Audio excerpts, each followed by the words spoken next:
பத்திரிகை சகோதர சகோதரிகளுக்கும் வணக்கம்.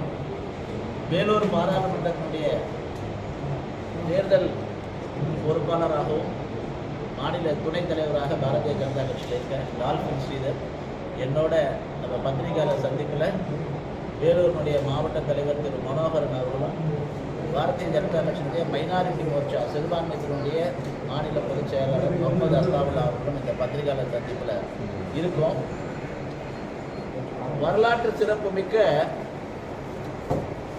ஒரு தேர்தல் அறிக்கையை நேற்றைக்கு முன்தினம் பாரதிய ஜனதா கட்சியினுடைய 3வது முறையாக பாரத பிரதமராக பொறுப்பு ஏற்க இருக்கிற பாரத பிரதமர் திரு நரேந்திர தாமோதர் மோடி அவர்களும் பாரதிய ஜனதா கட்சியுடைய தேசிய தலைவர் திரு ஜே.பி. நட்டாஜி அவர்களும் உள்துறை அமைச்சர் மற்றும் கூட்டுறவுத்துறை அமைச்சர் திரு அமித்ஷாஜி அவர்களும் இந்த தேர்தல் தயாரிப்பு பணிக்குழுவினுடைய தலைவர் இராணுவ அமைச்சர் திரு ராஜ்நாத் சிங்ஜி அவர்களும் நிதி அமைச்சர் இந்த தேர்தல் பணிக்குழுவினுடைய இணை பொறுப்பாளர் திருமதி நிர்மலா சீதாராமன் அவர்களும் டெல்லியில் நேற்றுக்கு முன்தினம் பரபரப்பாக மக்கள் அனைவராலுமே எதிர்பார்க்கப்பட்டது. நான் வந்து பாரத நாட்டில் இருக்கிற மக்கள் மட்டுமில்லை, அரசியல் கட்சிகள் மட்டுமில்லை, உலக நாடுகளில் இருக்கிற அரசியல் கட்சிகள், உலக நாடுகளில் இருக்கிற மக்கள் எதிர்பார்த்த ஒரு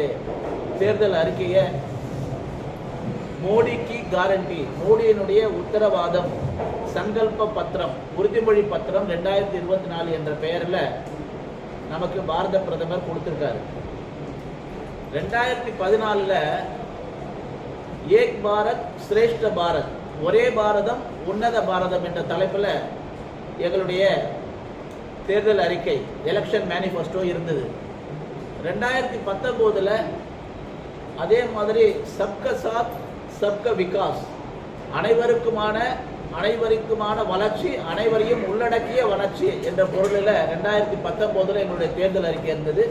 இப்போ 2024 மோடிக்கு கேரண்டி சங்கல்ப பத்ரா என்ற பெயரில் தேர்தல் அறிக்கை வந்திருக்கு. இதில் முக்கியமாக பல விஷயம் இருக்கு. கொரோனா நம்ம பாதிக்கப்பட்ட பிறகு நாட்டில் இருக்க 80 கோடி மக்களுக்கு இலவசமாக ஒரு நபருக்கும் 5 கிலோ அரிசி 1 கிலோ பருப்பு என்ற வகையில் நமக்கு இலவசமாக கொடுக்கப்பட்ட பொருட்கள், அரிசி பருப்பு போன்ற அத்தியாவசிய பொருட்கள் மீண்டும் அதே 80 கோடி மக்களுக்கு இலவசமாக அடுத்த 5 ஆண்டுகளுக்கு வழங்கப்படும் என்பதுதான் மிக முக்கியமான அந்த தேர்தல் அறிக்கையில். அதே போல் நாமெல்லாம் எதிர்பார்த்து கொண்டிருந்த பல விஷயங்களை இந்த தேர்தல் அறிக்கையில் நாம் வந்து சொல்லியிருக்கோம். வழக்கமாக திமுக, காங்கிரஸ் போன்ற இன்னைக்கு விடுதலை சிறுத்தை கட்சி கூட ஒரே ஒரு தொகுதியில் இருக்கிற கட்சி கூட நாடு முழுக்க இருக்கிற ஒரு நிலைமைக்கு தேர்தல் அறிக்கை கொடுக்கிற நடைமுறை இருக்கு. ஆனால் நாங்கள் 2014 2019 என்னென்ன சொன்னமோ கிட்டத்தட்ட 99 விழுக்காடு நாங்கள் சொன்னதை எல்லாம் நிறைவேற்றியிருக்கிறோம். 2024 கூட நாங்கள் சொல்கிற ஒவ்வொரு வார்த்தையும் கூட நிறைவேற்றுவதற்காக முனைப்பிலே பாரத பிரதமர் நரேந்திர மோடி மீண்டும் தேர்ந்தெடுக்கப்பட்டால் அதை முழுக்க நிறைவேற்றுவோம். நிச்சயமாக தேர்ந்தெடுக்கப்பட போகிறார், அதில் எந்த மாற்று கருத்தும் இல்லை. ஆனால் எங்களுடைய இலக்கு எல்லாம் 10 ஆண்டு காலம் மோடி அவர்கள் ஒரு ஊழல் இல்லாத நேர்மையான ஒரு ஆட்சியை நடத்தியிருக்காரு. அதற்கு ஒரு அங்கீகாரமாக ஒரு சான்றிதழ் வழங்கக்கூடிய அளவில் 272 இருந்தோம் 2014, அது 303 2019, 2024 ஜூன் மாதம் 4ஆம் தேதி 404 இடங்களை பெற்று நாங்கள் வந்து 3வது முறையாக ஆட்சியை பிடிக்க போறாரு. அதற்கான உத்தரவாதம் தான் மோடியினுடைய உத்தரவாதம் என்ற இந்த தேர்தல் பத்திரம். இதில் பல விஷயங்களை நான் ஏற்கனவே குறிப்பிட்டது மாதிரி நாங்கள் என்னென்னலாம் சொன்னமோ, நாங்கள் ராமர் கோயிலை கட்டுவோம் சட்டத்துக்கு உட்பட்டு, அது எங்களுடைய நீண்ட நாள் கோரிக்கையாக இருந்தது. இன்னைக்கு நமக்கெல்லாம் தெரியும், நம்ம அயோத்தியில அனைத்து விதமான சட்ட திட்டங்களுக்கு உட்பட்டு ராமபிரானுக்கு ஒரு மிகப்பெரிய பிராண பிரதிஷ்டை பாரத பிரதமருடைய கையால் நடந்தது, திருக்கரங்களால் நடந்தது. அதே போல எங்களுடைய ஆதர்ஷ கொள்கை 370 ஆர்டிகல் 370 அது காஷ்மீரை ஒருங்கிணைந்த பாரதத்தினுடன் பிரித்து காஷ்மீர் ஏதோ ஒரு தனி நாடு மாதிரியும் தனி மாநிலம் மாதிரியும் இல்லாம அது ஒரு பிரிவினையாக ஒரு வாய்ப்பு இருந்ததை எங்களுடைய தலைவரே அதுக்காக பலிதானம் ஆயிருக்கார் ஷியாம் பிரசாத் முகர்ஜி. ஸோ அந்த காஷ்மீர் பிரச்சனையில நாங்கள் 370 நீக்குவோம், காஷ்மீரை பாரதத்துடன் இணைப்போம் என்ற 2019 தேர்தல் வாக்குறுதி கொடுத்தோம். வந்த உடனே ஒரு மாதத்தில் நிறைவேற்றி இருக்கிறோம். இப்படி நாங்கள் என்னென்னலாம் சொன்னமோ அதை அனைத்தையுமே நிறைவேற்றி இருக்கிறோம். வரக்கூடிய காலகட்டத்தில் பல நல்ல விஷயங்களை பல சாதனைகளை பண்ண போறோம். காரணம் 11வது இடத்துல இருந்த எங்களுடைய பொருளாதாரத்தில் 11வது இடத்துல இருந்தது. 2வது முறையாக 10 ஆண்டு முடியும் போது நாம 5வது இடத்துக்கு வந்துட்டோம். நம்மள ஆட்சி செஞ்ச பிரிட்டன் போன்ற நாடுகளை பின்னுக்கு தள்ளிட்டு நாம வந்துட்டோம். ஆனா 3வது முறையாக வந்தா நாம அமெரிக்கா சைனாவுக்கு அடுத்தது 3வது மிகப்பெரிய பொருளாதார வல்லரசு நாடாக நாம மாற முடியும். அதற்கான ரோட் மேப் தான் இந்த தேர்தல் அறிக்கை. இதுல ஒரே நாடு ஒரே தேர்தல் வரப்போகுது. நாங்கள் ஒரே ஒரு விஷயம் செய்யாமல் விட்டுட்டோம்னு சொன்னது, நாங்கள் அப்பப்போ சொல்கிற யூனிஃபார்ம் சிவில் கோடு, அனைவருக்குமான பொது சிவில் சட்டம். அது ஏற்கனவே பாரதிய ஜனதா கட்சி ஆட்சி செய்கிற மாநிலங்களில் நிறைவேற்றி இருக்கிறோம். உத்தரகாண்ட் போன்ற மாநிலங்களில் 2024 நாங்கள் ஆட்சி வந்த பிறகு உடனடியாக அனைவருக்குமான சிவில் சட்டம். ஏன்னா இன்னைக்கு ஜாதி வாரி கணக்கெடுப்பு வேணும், இதெல்லாம் தேசிய கட்சின்னு சொல்கிற காங்கிரஸ் கட்சி கூட இன்னைக்கு பிரிவினைவாதிகளோட கையில் மாட்டிக்கிச்சு. காரணம் என்னன்னா, கழுத்தை தெரிஞ்சு கட்டரும்பான கதையா காங்கிரஸ் ஒரு காலத்தில் 450 இடங்களுக்கு மேல நின்ன காங்கிரஸ் கட்சி இன்னைக்கு 300 தொகுதி கூட நிற்க முடியாத ஒரு அவல நிலைக்கு தள்ளப்பட்டிருக்கு. பாரத நாடு முழுக்க இதுவரையில நடந்த பொது தேர்தலில் 300 இடங்களுக்கு குறைவாக காங்கிரஸ் கட்சி போட்டியிடுகிற முதல் பொது தேர்தல் இந்த 2024 பொது தேர்தல். அதனால காங்கிரஸ் கட்சி எந்த அளவுக்கு மக்களால் நிராகரிக்கப்பட்டிருக்குதுன்றதுக்கு இது ஒரு உதாரணம். ஏன்னா இன்றைக்கு வந்த ஒரு கருத்து கணிப்பு, சத்தா பசார் அப்படி அதனுடைய கருத்து கணிப்பு கிட்டத்தட்ட 99 விழுக்காடு அவர்கள் சொல்வது நடக்குது. அவர்கள் சொல்றாங்க 370க்கும் மேற்பட்ட இடங்களில் பாரதிய ஜனதா கட்சி வெற்றி பெற போகுது. அதே நேரத்தில் இண்டி கூட்டணியினுடைய புள்ளி வச்ச இண்டி கூட்டணியுடைய காங்கிரஸ் கட்சி 28 இடங்களாக குறைய போகுது என்பதுதான் கருத்து கணிப்பு. காங்கிரஸ் கட்சி எந்த அளவுக்கு மக்களுடைய நம்பிக்கை எழுந்திருக்குது. வெறும் 28 இடங்கள்ல எதிர்கட்சியாக கூட வருவதற்கு வாய்ப்பு இல்லை. போன தடவையாவது 52 எடுத்தாங்க. ஆனா அதுல பாதி அளவுக்கு வரக்கூடிய அளவுக்கு காங்கிரஸ் மக்களால் புறக்கணிக்கப்படுகிற ஒரு நிலைமை.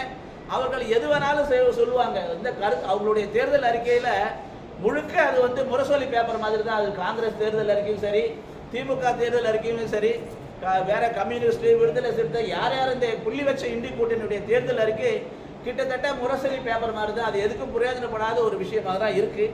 நம்ம பல நல்ல விஷயங்களை வாக்குறுதியில் கொடுத்துருக்கோம். ஏற்கனவே மகளிர் முன்னேற்றத்தை பற்றி சொன்னார், அதை நம்ம செஞ்சிருக்கோம். இன்னைக்கு 3 கோடி பெண்களுக்கு பிரதம மந்திரி 3 கோடி கிராமப்புற பெண்களை லட்சாதிபதியாக மாற்ற போறாரு. அதுக்காக ஒரு திட்டம் போட்டிருக்காரு. 3 கோடி பெண்களை லட்சாதிபதியாக ஆக்குறது. இது எப்படி முடியும்?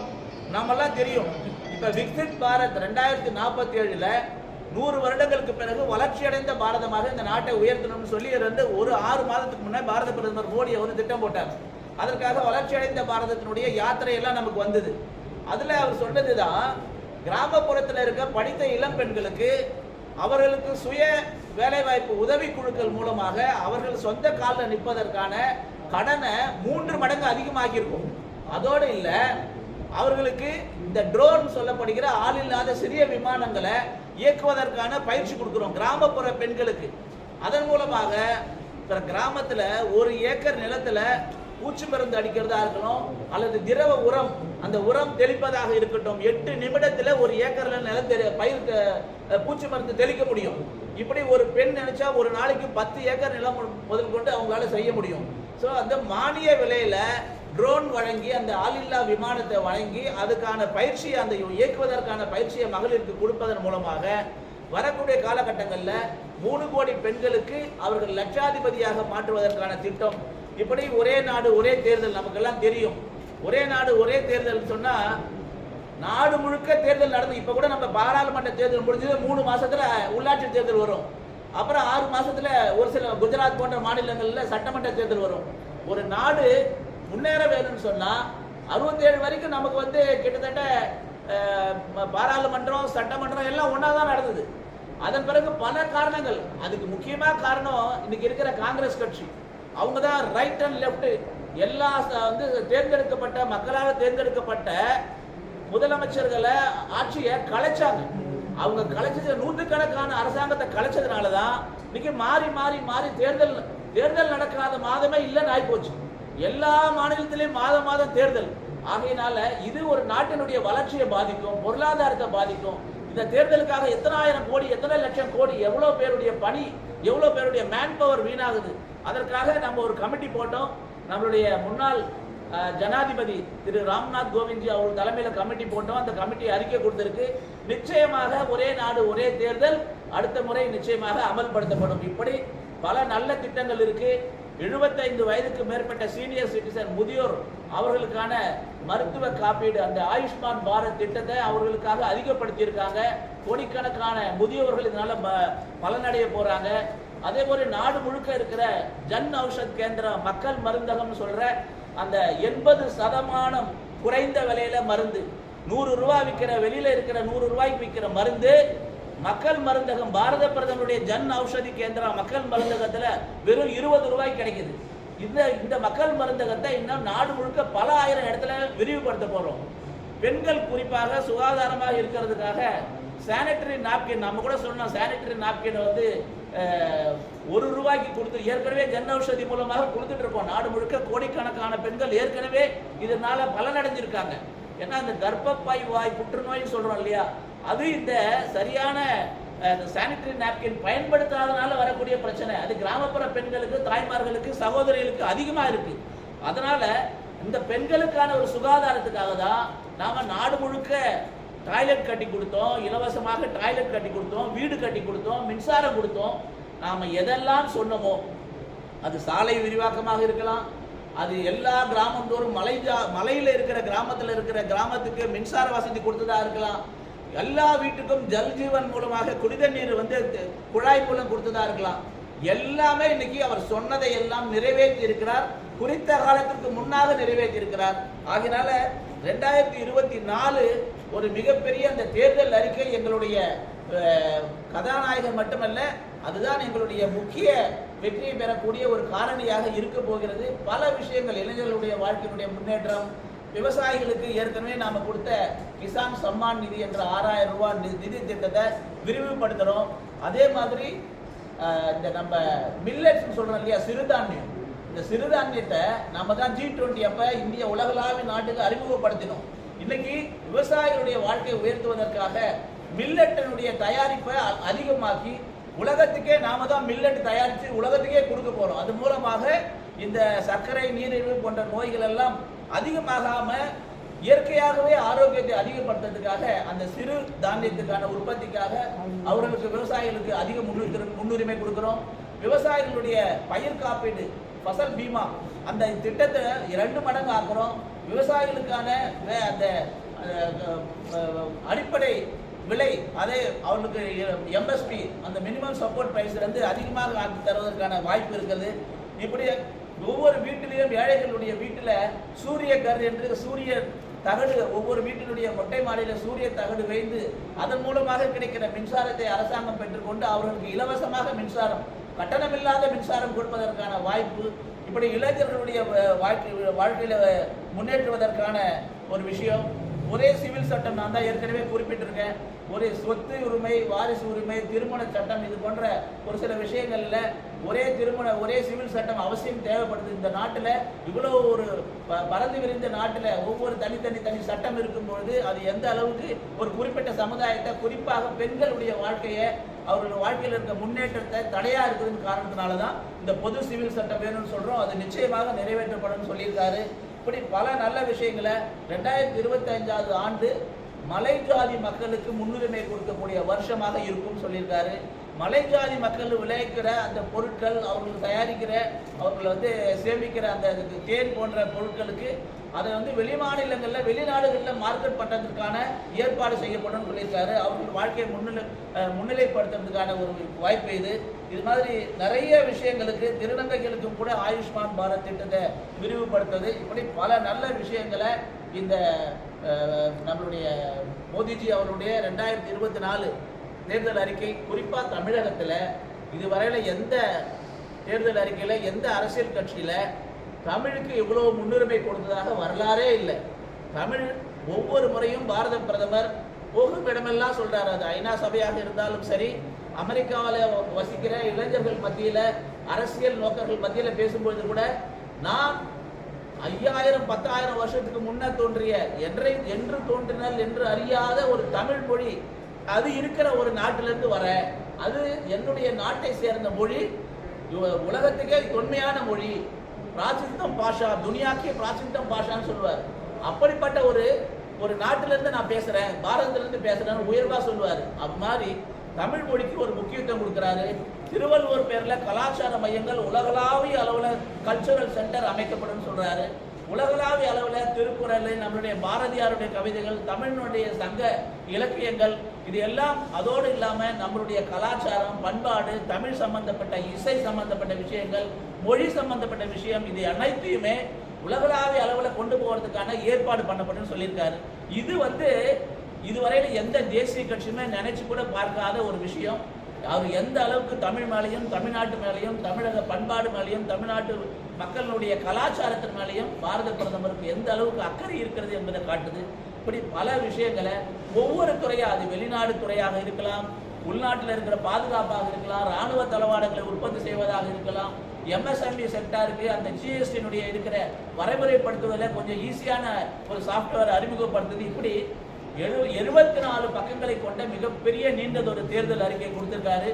அந்த தேர்தல் அறிக்கை உண்மையிலே சாதாரண ஒரு தேர்தல் அறிக்கை இல்லை. அவர் குறிப்பிட்டது மாதிரி சங்கல்ப பத்திரம். சங்கல்பம் என்றால் நாம் ஒரு உறுதிமொழி எடுப்போம், கோயிலெல்லாம் நம்ம சங்கல்பம் கட்டுவோம். அது சங்கல்பம் கட்டினா நான் எதற்காக சங்கல்பம் கட்டுகிறேனோ அதை நிறைவேற்றுவேன் பேரு. அதே போல இப்போ ஒரு சங்கல்பம், ஒரு உறுதிமொழியை பாரத பிரதமர் கொடுத்திருக்காரு. இது மோடிஜியினுடைய கேரண்டி, மோடிக்கு கேரண்டி என்ற தலைப்பில் அவர் கொடுக்கிறாரு. அவர் எந்த வார்த்தை சொல்கிறாரோ அது நிச்சயமான உத்தரவாதம் தான். அதை நிறைவேற்றி காட்டியிருக்கிறார் இதுவரையில் எல்லாவற்றையுமே. ஆகையினால 2024 கூட இந்த தேர்தல் அறிக்கை எங்களை 400 இடங்களுக்கு மேலே பாரதத்தில் பாரதிய ஜனதா கட்சியும் என்டிஏ கூட்டணியும் வெற்றி பெற்று 3வது முறையாக ஹாட்ரிக் அது முறையாக வரும். அப்பொழுது நாம் உலகத்தினுடைய 3வது சக்தியாக மாறுவோம்.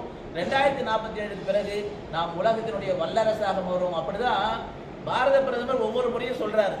2014, 19 தேர்தல் வாக்குறுதி கொடுக்கும் பொழுது எங்களுடைய நிர்வாகிகளை, எங்களுடைய காரியகர்த்தர்களை, பாரதிய ஜனதா கட்சி தொண்டர்களை தலை நிமிர்ந்து நிற்பேன், அவர்களை தலை குனிஞ்சு பேச வைக்க மாட்டேன், அவர்களை தலை நிமிர்ந்து நிற்பேன்னு சொல்றார். இன்னைக்கு கௌரவமாக நாங்கள் எல்லாம் தலை நிமிர்ந்து கேட்கிறோம், சொன்னதெல்லாம் செய்திருக்கிறோம். ஒரே ஒரு விஷயம், யூனிஃபார்ம் சிவில் கோடு, அதையும் செய்து முடித்து விட போகிறோம். உலகத்தினுடைய வல்லரசாக மாற போறோம். 2036 நாமெல்லாம் அவளோடு நம்மால இந்த நாட்டில் நடக்க முடியுமான்னு நினைக்கிற ஒலிம்பிக்கே நடப்பதற்கான வாய்ப்பை 2036 நம்ம கொண்டு வர போறோம். நான் பார்சிலோனா போயிருந்தேன் கடந்த வருடம். சின்ன நாடு ஸ்பெயின், ஆனால் அந்த நாடு 10 வருஷத்துக்கு முன்னாடியே ஒலிம்பிக்கை நடத்தி முடிச்சுட்டாங்க. நம்ம இவ்வளோ பெரிய ரிசோர்ஸஸ் இருக்கு, 140 கோடி மக்கள் இருக்கிற ஒரு நாடு. உலக நாட்டுக்கெல்லாம் வழிகாட்டுற நம்ம நாட்டில் இருக்கிற மாதிரி வல்லுநர்கள் இல்லை. நம்ம நாட்டில் இருக்கிற அறிவுஜீவிகள் இருக்காங்க. ஆனால் நம்மால் ஒரு ஒலிம்பிக் போட்டி நடத்த முடியலன்றது ரொம்ப கேவலமான விஷயம், வேதனையான விஷயம். ஆனால் 2036 நம்ம ஒலிம்பிக் நடத்துவோம்னு சொல்லியிருக்கோம். நமக்கெல்லாம் தெரியும், காமன்வெல்த்னு ஒரு கேம் நடந்தது 2014 முன்ன காங்கிரஸில் டெல்லியில் ஒரு விளையாட்டு போட்டி. அந்த மைதானம் எப்படி நடத்தக்கூடாதோ அந்த அளவுக்கு தரம் இல்லாமல், அந்த வீரர்கள் தங்கியிருக்கிற இடம் எப்போ இடிஞ்சு விழுன்னு தெரியாது. எல்லாத்துலேயும் ஊழல் 2004 to 14 A to Z ஊழல் பண்ணதுனால தான் வீட்டுக்கு அனுப்பப்பட்ட கட்சி. ஆனால் இன்னமும் திருந்த பாடு இல்லை. தேவையில்லாத விஷயங்களை மட்டும்தான் பேசுறாங்களே தவிர மக்களுக்கு சம்பந்தப்பட்ட, மக்களுக்கு தேவையான மக்கள் வளர்ச்சியை பற்றி துளி கூட அக்கறை இல்லாத காங்கிரஸ் அந்த மாதிரி காமன்வெல்த் ஊழல்லாம் பண்ணிட்டு அந்த விளையாட்டு வீரர்கள்லாம் உயிர் பழிச்சா போதுன்னு போயிட்டான். விளையாட்டு வீரர் தங்கியிருக்கிற அறையில் பார்த்தீங்கன்னா பன்றி, நாய் அப்படிலாம் அவங்களோட தான் அவங்க தங்க வேண்டியதாக இருந்தது. தெரு நாயோடலாம் படுத்துட்டு இருக்க வேண்டியதாக இருந்தது. அவ்வளோ கேவலமான ஒரு நாட்டினுடைய மானத்தை, உலகளாவிய மானத்தை வாங்கினவங்க காங்கிரஸ் கட்சி. ஆனால் இன்னைக்கு இந்த நாட்டினுடைய மரியாதை, இந்த நாட்டினுடைய கௌரவம் உலக அளவில் உயர்த்தி இருக்கிறார் நரேந்திர மோடி. 2024 மீண்டும் வந்த பிறகு நரேந்திர மோடி இந்த நாட்டை 3வது பொருளாதார நாடாக அமெரிக்காவுக்கும் சீனாவுக்கும் அடுத்து கொண்டு வர போறோம். அதன் பிறகு 2047 நாம தான் முதல்ல உலகத்தினுடைய வல்லரசாக மாற போறோம். 25 ஆண்டுகள் மட்டுமல்ல, அடுத்த 250 ஆண்டுகளுக்கு தொலைநோக்கு சிந்தனையோடு போடப்பட்டிருக்க தேர்தல் அறிக்கை இந்த 2024 தேர்தல் அறிக்கை. சார், எடப்பாடி பழனிசாமி சொல்றது பிஜேபி வெளியிட்டுள்ள தேர்தல் அறிக்கை அனைத்துமே பழசு தான், அது ஒன்றுமே இல்லை அப்படின்னு சொல்லி நேற்று சொல்லியிருக்காரு. அதாவது ஒரு சிலர் தங்கள் இருப்பை காட்டிக் கொள்வதற்காக ஏதாவது பேசிக் கொண்டிருக்காங்க. நான் ஒரு திமுகவினுடைய தேர்தல் அறிக்கையை கொஞ்சம் படித்து பார்க்க சொல்லுங்க. 3 வருஷத்துக்கு முன்னாடி திமுகவினுடைய தேர்தல் அறிக்கையை தலைவர் அண்ணன் எடப்பாடி அவர்கள் கூட படித்து பார்க்கணும். திமுகவினுடைய தேர்தல் அறிக்கையில் நாங்கள் சொன்னதெல்லாம் செஞ்சிட்டோம், சொல்லாததையும் வேற செஞ்சிட்டோன்னு வேற சொன்னார். எனக்கு ஓட்டு போட்டவெல்லாம் வந்து மற்றவங்க ஓட்டு போடாத கூட ஏன் ஓட்டு போடல அப்படின்னு நான் வருத்தப்பட வைப்பேன்னு சொன்னார். ஆனால் சென்னை, தூத்துக்குடி, திருநெல்வேலி போன்ற பகுதியிலெல்லாம் இவருக்கு ஏன்டா ஓட்டு போட்டேன்னு இந்த பாவத்தை நம்ம எங்கே போய் தீர்க்க போகிறோன்னு தான் எல்லா மக்களும் நினச்சாங்க. சென்னையில் பட்ட வேதனை எல்லாம் உங்களுக்குலாம் தெரியும். 90 விழுக்காடு எல்லா பணியும் முடிஞ்சிச்சுன்னு முதலமைச்சர் சொன்னார். சென்னையில் இன்னொரு மேயர் அம்மா வந்து நாங்கள் 97 விழுக்காடு முடிச்சிட்டோம். அப்புறம் இன்னொருத்தர் அமைச்சர் ஒருத்தர் இருக்காரு, என்னமோ பாபு, அவர் 98 விழுக்காடு முடிச்சிட்டோம்னாரு. எல்லாம் முடிஞ்ச பிறகு சென்னையே மிதக்குது, ஒரு உதவி கிடையாது. எல்லா காரெல்லாம் பறந்து போய் வங்காள வீடால சேருது. எல்லா மக்களும் நடுத்தருவில் இருக்காங்க. 5 நாள் குடிக்க தண்ணி இல்லை, பாத்ரூம் போக முடியல, கரண்ட் இல்லை. ஆனா வெக்கங்கட்டத்தனமா அது பிறகு ஆய்வு செஞ்சோம், 30 விழுக்காடு பண்ணி தான் முடிச்சிருக்கிறோம், 4500 கோடி செலவு பண்ணல. இதுதான் திராவிட மாடல், சாராய மாடல், கஞ்சா மாடல். இந்த மாடல் வந்து இதுதான் ஒன்லி பொய், பித்தலாட்டம், ஃப்ராடு. இதுதான் திராவிட மாடல் அரசாங்கம். எது செஞ்சதை நிறைவேற்றிருக்காங்க? அனைத்து மகளிருக்கும் உரிமை தொகை சொன்னாரா திராவிட மாடல் அரசு? அனைத்து மகளிருக்கும் உரிமை தொகை.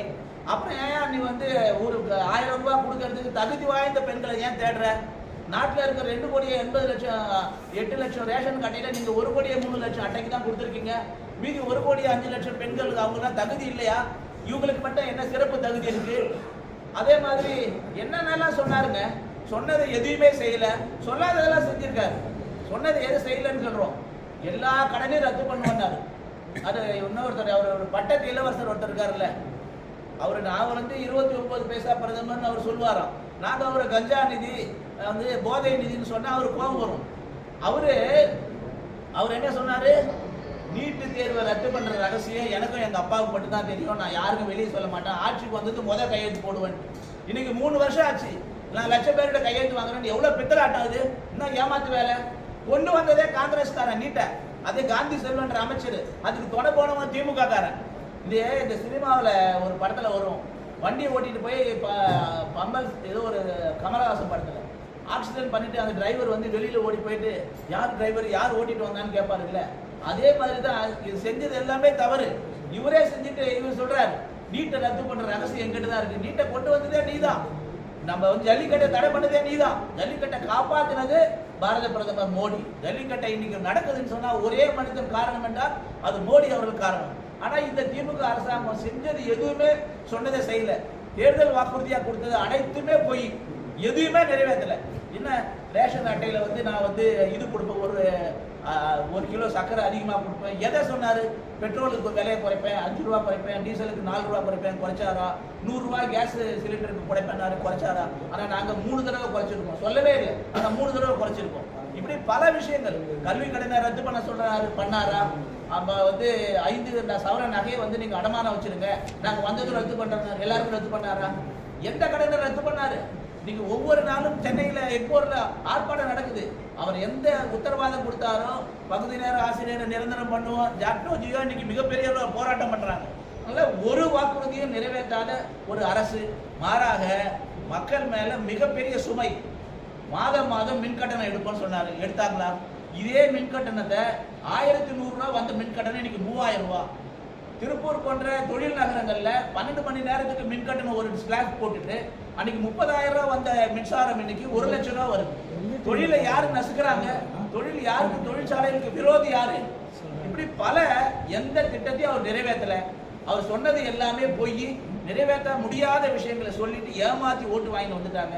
அது நீட்டாக இருக்கட்டும், அது கல்வி கடன் ரத்தாக இருக்கட்டும், பத்திரப்பதிவு துறையில் நடந்திருக்கிற ஊழல், பத்திரப்பதிவு துறையில இருக்கிற உயர்வு, மிகப்பெரிய அளவில் உயர்வு நடந்திருக்கு. ஒரு குறிப்பிட்ட நிறுவனத்துக்காக பத்திரப்பதிவுத்துறை மிக மோசமாக நடந்து கொண்டிருக்கிறது. அதே மாதிரி ஆர்டிஓல 3 சக்கர வாகனம் சென்னையில் நடக்கிற ஆட்டோ ஓட்டுநர்கள்லாம் மிக மோசமாக கவலைப்படுறாங்க, வேதனைப்படுறாங்க. ஏன்னா அவங்களுடைய கட்டணத்தை 3 மடங்கு உயர்த்திருக்காரு 3 சக்கர வாகனத்துக்கெல்லாம். இதுவரையில வரலாறு காணாத வரி உயர்வு எல்லாத்துலயும். சொத்து வரி, குடிதண்ணீர் வரி, விலைவாசி பாருங்க. 3 வருஷத்துக்கு முன்னாடி இருந்த அரிசி இன்னைக்கு 40% உயர்ந்திருக்கு. மளிகை ஜாமான் 40% உயர்ந்திருக்கு. எல்லாமே உயர்ந்திருக்கு இந்த 3 வருஷத்துல. யார் வளர்ந்திருக்காங்கன்னா வரி எதுவுமே உயரலையா? மத்திய அரசாங்கத்துடைய வரியும் மத்திய அரசாங்கத்துடைய வரியை குறைச்சிருக்கோம். பெட்ரோல் விலை உயர்வுக்கு காரணம் யாரு? டீசல் விலை உயர்வுக்கு காரணம் யாரு? கேஸ் விலைக்கு யார் காரணம்? ஒரே ஒரு விஷயம் சொல்றேன். அமெண்ட்மெண்ட் ஆக்டுக்கு வந்து எதிர்ப்பு தெரிவிச்சிருக்காங்க. யார் எதிர்ப்பு தெரிவிக்கிறாங்க? எடப்பாடியே ஆதரவு தெரிவிச்சா நாங்க தப்பா ஆதரவு தெரிவிச்சோம்னு சொல்றாரு. அவரே சட்டமன்றத்துல பேசினாரு. அதுதான் அது மாதிரி ஒரே ஒரு விஷயம். நீங்க பத்திரிகையாளர்ல ஒரு விஷயம் சிஏஏ பத்தி எடப்பாடியார் சட்டமன்றத்தில் என்ன பேசினார் தெரியுமா? யாராவது இந்த பேசுறவரு இந்த சிஏவால ஒரு இஸ்லாமியரோ ஒரு ஹிந்துவோ எவனாவது பாதிக்கப்படுற வந்து திராணி இருந்தா சொல்லுங்கன்னு சொன்னவர் எடப்பாடியார். இன்னைக்கு அரசியலுக்காக மாத்தி பேசுவாரு. அதனால சிஏஏ இப்பயும் நாங்க சொல்றோம், இது யாருக்காகவும் எதிரானது கிடையாது. மாறாக பங்களாதேஷ், ஆப்கானிஸ்தான், பாகிஸ்தான் போன்ற நாடுகள்ல இருந்து அடிச்சு துன்புறுத்தப்பட்டு மத ரீதியில உள்ள வர மைனாரிட்டி, அந்த நாட்டினுடைய மைனாரிட்டிக்காக உரிமை பிரசிடென்ட் சமாசாரம் வந்து 5 வருஷத்துக்கு முன்னாடி வந்து தேர்தல் நின்றுச்சு. பணம் கைப்பற்றப்பட்டதுனால தேர்தல் நின்றுச்சு. திரும்ப அவர் நிற்கிறாரு. யாரோட பணத்தை கைப்பற்றினாங்களோ அவரே ஜெயிச்சாரு. இப்போ எலெக்ஷன் கமிஷனே எல்லாமே உங்க கைவசம் தான் இருக்கு அப்படின்றது குற்றச்சாட்டை எல்லாமே வச்சாங்க. ஆனா நீங்க வந்து அந்த அந்த ஒரு இவர் மாதிரி எந்த நடவடிக்கையுமே எடுக்கலையே 5 வருஷமா. நாங்க இப்ப மக்கள் பத்திரிகையாளர் சொல்றோம். கதிர் ஆனந்த் அவரும் அவங்க அப்பாவும் பெண்களை வந்து மிக மோசமாக கொச்சைப்படுத்தி பேசுறாங்க. சொல்றேன் அதாங்க, அதுக்கான சட்டப்பூர்வ நடவடிக்கை நடந்துதான் இருக்கு. அது நடந்துதான் இருக்கு. அது வழக்கு கடமை செய்யுது. ஆனா மக்கள் மட்டத்துல நாங்க சொல்றோம், இப்படி ஒரு தவறானவரு, பெண்களை கொச்சைப்படுத்தவரு, பெண்களுக்கு மரியாதை 1000 ரூபாய் கொடுக்கறதுனால பெண்கள் எல்லாம் வேரல் லவ்லியும் சிங்கார் போட்டு வச்சிருக்காங்கன்னு சொல்றது. அவங்க அப்பா வந்து நீங்கெல்லாம் உங்களுக்கு எல்லாம் 1000 ரூபாய் கொடுக்குறேன், நீங்க எல்லாம் ரீசார்ஜ் பண்ணிட்டு படுத்துக்கிட்டு யார் கூட வேணாலும் ராத்திரி எல்லாம் பேசுங்க, உங்க அம்மாளுக்கு ஒரு 1000, உனக்கு ஒரு 1000, இப்படி பெண்களை தரக்குறைவா பேசுறது அப்பனும் அப்பாவும் பிள்ளையும். அவங்கள பத்தி நீங்க மக்கள்கிட்ட கொண்டு போய் சேருங்க. ஒரு பெண்களை வந்து கேவலமா பாதிக்கப்பட்டது நீங்களே சொல்றீங்க. அப்புறம் ஏன் சார் மத்திய அரசு நிதி கொடுக்கிறது? நாங்க தான் சொன்னோமே 5000 கோடி ரூபாய் ஏற்கனவே அந்த திட்டம் கொடுத்ததும் மத்திய அரசு தான். உடனடியாக நானும் சென்னையில் இருந்தப்ப நிதியமைச்சர் வந்தாங்க, ராஜீவ் சந்திரசேகர் அமைச்சர் வந்தாரு, ராஜ்நாத் சிங் வந்தாரு. உடனடியாக 1000 கோடி ரிலீஸ் பண்ணிருக்காங்க. அது வந்து இந்த நிதி, அதுக்கான அவசர நிதி எல்லாம் இல்ல, அந்த நிதி ஏற்கனவே இதுக்காக தான் கொடுக்கப்பட்டது. அது உடனடியாக கொடுத்துருக்கோம். சார், இப்ப பிரதமர் வந்து 99% வாக்குறுதி நிறைவேற்றான்னு சொல்றீங்க. 17 லட்சம் ரூபாய் யார் பேங்க்குக்கும் வரல. சரி, நீங்க பத்திரிகையாளர் தானே? ஆமாங்க. நீங்க அது 15 லட்சம் ரூபாய் நான் கொடுக்கறேன்னு அவர் சொன்னாருன்னு நீங்க உறுதியா காமிச்சிட்டீங்கன்னா, சார் எவ்வளவு வீடியோ சார் நீங்க காமிச்சிட்டீங்கன்னா நாங்க அரசியல விட்டே போயிடுறோம். சார், வேலை பல கோடி வேலை எடுத்தாரு. அவர் சொல்லலன்னு நாங்க ப்ரூவ் பண்ணிட்டா நீங்க இந்த பத்திரிகை தொழில் விட்டு போயிடுறீங்களா? நான் சொல்றேன். அப்புறம் ஏங்க இல்லாத ஒரு பொய்ய திரும்ப சொல்றது? எங்க சொன்னாரு அப்படி? இவ்வளவு கொள்ளடிச்சு வச்சிருக்காங்க, அது வந்தா இப்படி நடக்கும். இந்தியா ஃபுல்லா விவாதமே பல மெயின் ஸ்ட்ரீம் சொல்லவே இல்லையே. சொல்லாத விஷயத்தை எப்படி சொல்ல முடியும்?